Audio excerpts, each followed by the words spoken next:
QPR Fans Players TV, home away. Deejay Ranger back in the place once again with another exclusive QPR fan interview. This time it's with the one, the only Mr. Neil Mosley. How you doing, sir?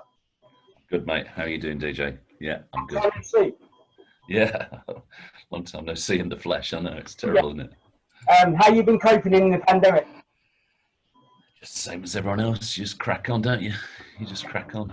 That's all we can, isn't it, to be fair? All the things I like doing, I can't do. So watch football, go to gigs, go to the pub. That's all the things I like doing. But hopefully soon we can go back to doing that, maybe, hopefully to some degree or in normal. Yeah.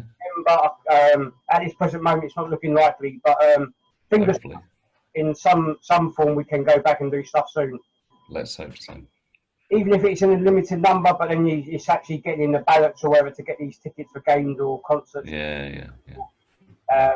Anyway, just a Q&A really about being a QPR fan.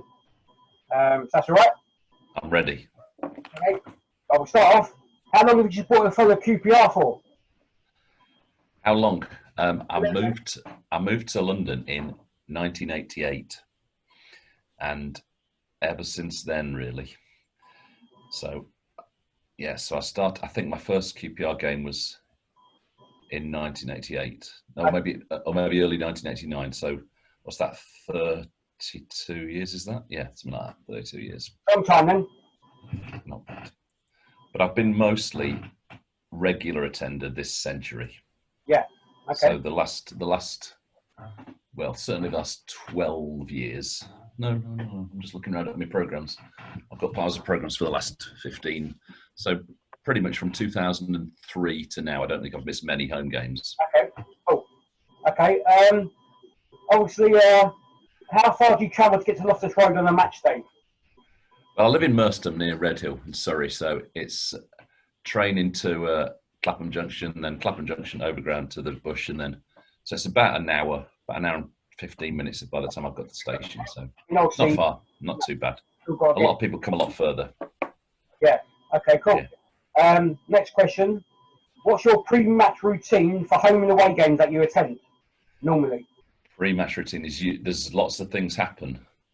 First of all, match day. There's the clothing. You've got to get the clothing right. You've got to have the lucky pants or the lucky socks on.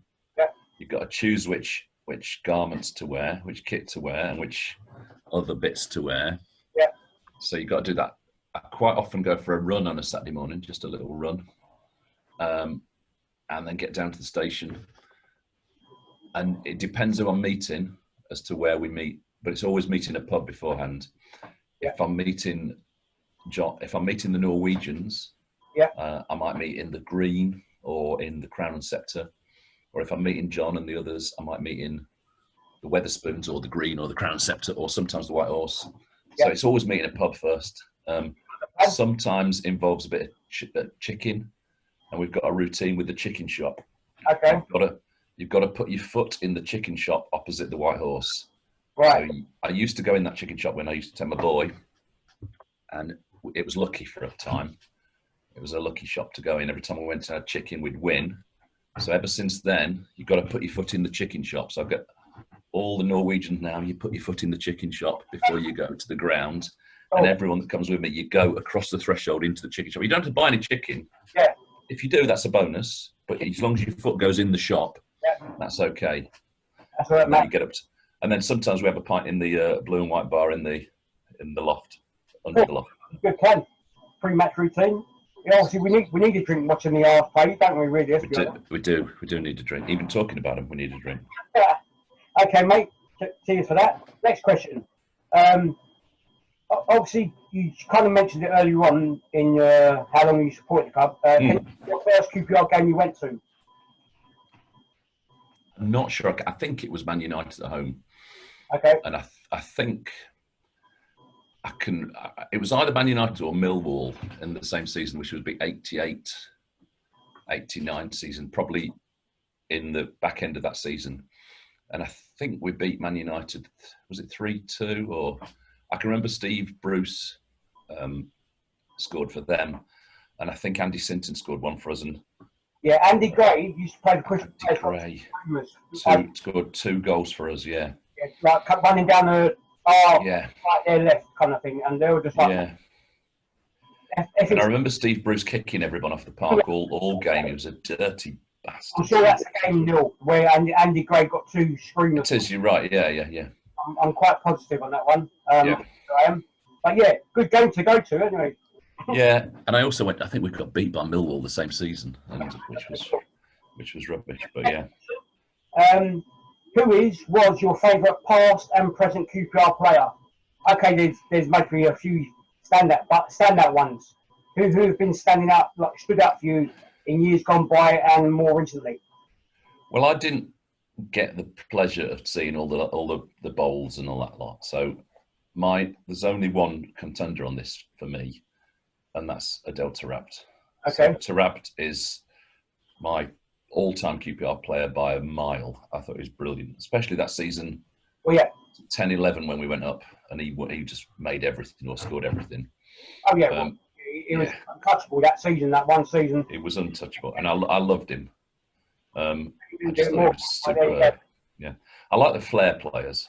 Yeah, I don't like. I just like flair players who you don't know what the hell they're going to do. They could be brilliant or they could be absolute pony, and he was like that really. And the other one I liked who hardly played for us very much and he was a bit of a legend, was a bit of a flair player, a bit of a fool, was Ledesma. Oh right, yeah. Emmanuel Ledesma from Argentina, who I saw do some mad stuff as well. He wasn't pretty. I thought he was pretty decent for us. I thought, to be fair. He was brilliant. I thought he was great. Yeah. So they've been my top 2. A bit random. Okay, and any of the present crop? Yeah, I mean the present crop. We've got some grafters, and we've got some nice players, but I don't think any of them touched that lot.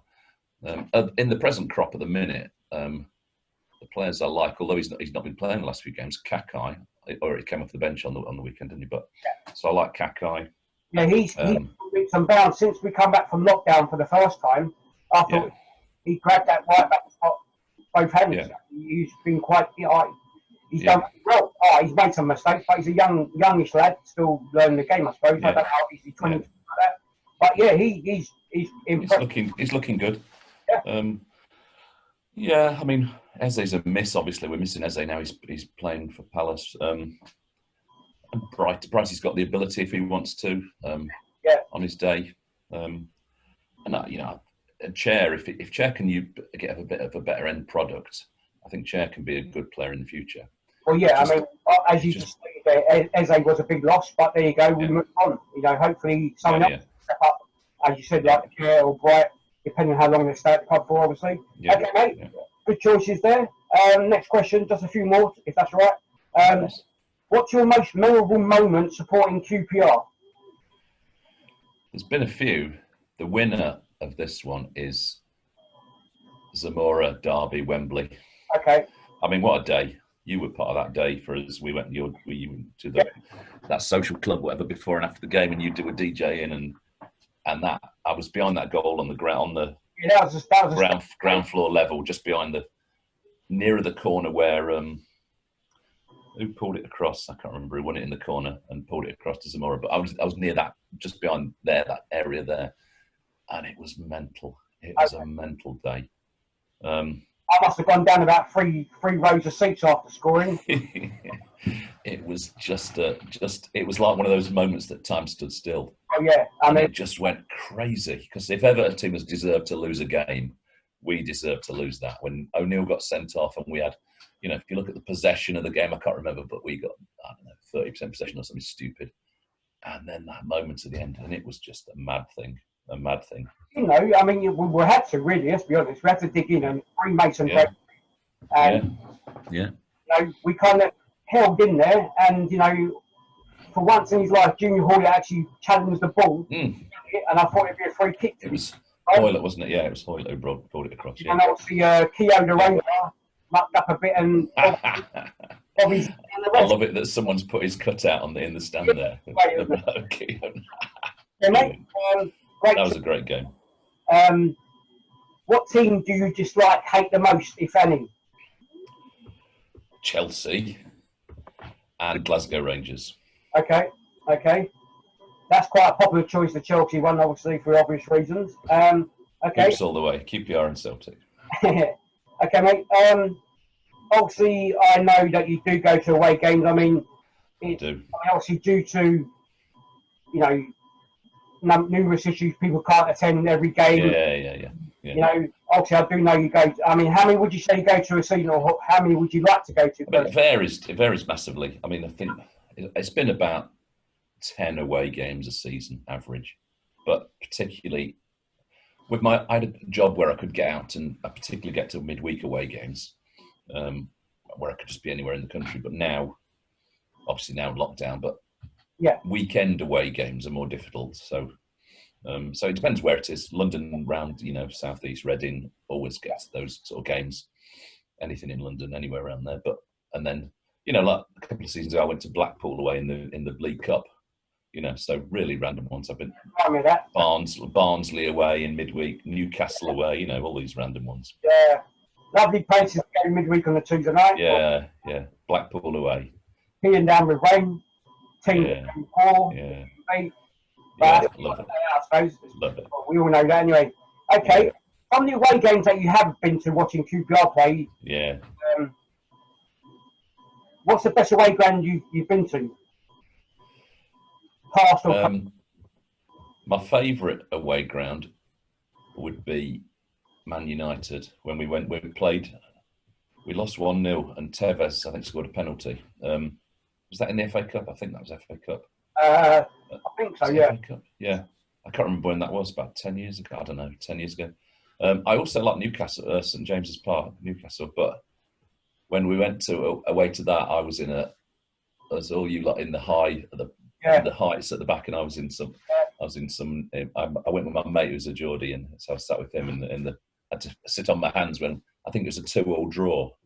Yeah, they late equaliser. Yeah, with a header. Yeah, and I'd sit on my hands when that went in at the end. I went ah, and then I had to pretend I was. Why not? Pretending I was getting angry with. yeah. I mean, so them two, Old Trafford and St James's would be my favourite. They're all two good choices, mate. Just a final question from myself. Can you sum up to myself and to the fans watching this interview why you follow QPR? It's a very difficult one. You've got to wonder. It's not for the success and the trophies. I know that. I just love the atmosphere. I love getting into Shepherd's Bush. I love the friendliness of the club. I love the ground. I love Loftus Road. Sorry, the Crown Prince Foundation. I just love the stadium and the atmosphere it creates when it's bouncing and we're doing well. There's no better place to watch football when Loftus Road's bouncing and we're doing really well. And there's 17,000 in there, 18,000. It's just the best place to watch football. Can't be that, mate. You can't be. I've got a fantastic seat on the front row of the upper loft. Yeah. So I'm right above the crossbar, on the middle, right above the crossbar. Perfect. Everyone's there. It's brilliant. A few drinks before the game. See your mates. You can't beat it. That's what, mate. Obviously, we'd like to win a few more games and the odd time. But as that Mark teacher says, it's not about winning trophies. You support QPR because it's QPR. Exactly. We'd all like a bit of success, and you never know. It might come soon, hopefully. It might. But we'll still be there. We'll still be there. Okay, Neil. Championship, Division 1, 2 or Premiership, we'll still be there. QPR Fans and Players TV home and away, and for doing a Q&A interview about being a QPR fan. That's for ourselves, Deejay Ranger, with Mr. Neil Mosley, the QPR Fans and Players TV home and away. We're out of here. Come on, you R'ss. Come on, you R'ss. Cheers, DJ. Cheers, mate. Cheers, mate. Thank you very much.